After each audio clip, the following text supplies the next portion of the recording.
Audio Jungle.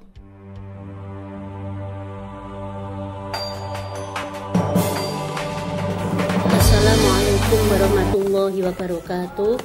Perkenalkan, nama saya Saidah Khairiyah.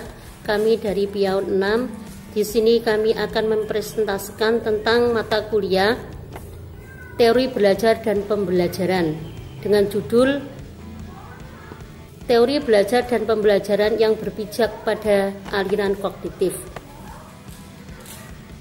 Pengertian teori belajar dan pembelajaran yang berpijak pada aliran kognitif yaitu belajar menurut teori kognitif adalah perubahan persepsi dan pemahaman yang selalu berbentuk tingkah laku yang bukan hanya dapat diamati dan diukur.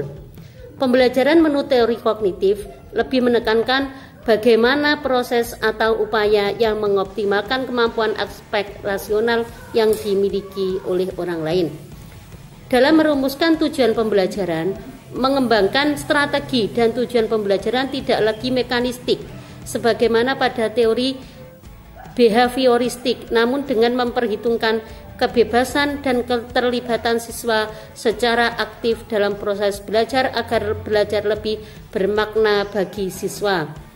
Karakteristik dari proses belajar ini adalah A. Belajar merupakan proses pembentukan makna berdasarkan pengetahuan yang sudah dimiliki melalui interaksi secara langsung dan objek. B. Belajar merupakan proses pengembangan pemahaman dengan membuat pemahaman baru. C. Agar terjadi interaksi antara anak dan objek pengetahuan, maka guru harus menyesuaikan objek dengan tingkat pengetahuan yang sudah dimiliki anak. D. Proses belajar harus dihadirkan secara autentik dan alami. Anak dihadirkan dalam situasi objek sesungguhnya dan harus sesuai dengan perkembangan anak. E. Guru mendorong dan menerima otonomi dan inisiatif anak. F. Memberi kegiatan yang menumbuhkan rasa keingintahuan siswa dan membantu mereka untuk mengekspresikan ide dan mengkomunikasikannya dengan orang lain. G. Guru menyusun tugas dengan menggunakan terminologi kognitif, yaitu meminta anak untuk mengklasifikasi, menganalisis, dan memprediksi. H. Guru memberikan kesempatan kepada anak untuk merespon proses pembelajaran. I. Guru memberi kesempatan berpikir setelah memberi pertanyaan. Pembelajaran menurut teori kognitif merupakan bentuk teori belajar yang disebut dengan model perseptual, yaitu proses untuk membangun atau membimbing siswa dalam melatih kemampuan mengoptimalkan proses pemahaman terhadap suatu objek. Teori kognitif sangat besar pengaruhnya dalam proses pembelajaran. Akibatnya, pembelajaran di Indonesia pada umumnya lebih cenderung kognitif orientif atau berorientasi pada intelektual atau kognisi. Secara umum, teori kognitif memiliki pandangan bahwa belajar atau pembelajaran adalah suatu proses yang lebih menitik beratkan proses membangun ingatan, retensi, pengolahan informasi, emosi, dan aspek-aspek yang bersifat intelektualitas lainnya. Pembelajaran yang berpijak pada kognitif.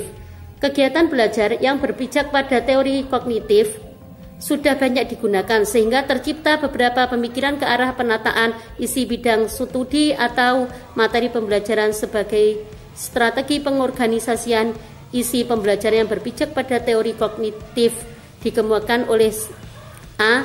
Hierarki belajar. Dia menekankan kajiannya pada aspek penataan urutan materi pembelajaran dengan memunculkan gagasan mengenai prasyarat belajar yang dituangkan dalam suatu struktur isi yang disebut hierarki belajar. B. Analisis tugas. Cara lainnya dipakai untuk menunjukkan keterkaitan isi bidang studi adalah information processing. Tipe hubungan prosedural menunjukkan bahwa seorang dapat saja mempelajari langkah terakhir dari suatu prosedur pertama kali, tetapi dalam unjuk kerja ia tidak dapat mulai dari langkah yang terakhir.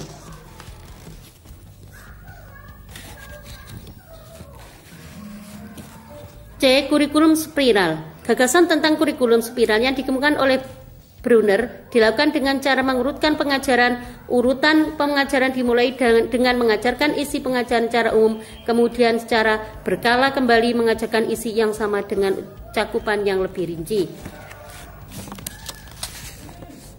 Teori skema. Teori skema juga menggunakan urutan umum kerinci. Teori ini memandang bahwa proses belajar sebagai problema perolehan pengetahuan baru dalam diri seorang dengan cara mengaitkan dengan struktur kognitif yang sudah ada.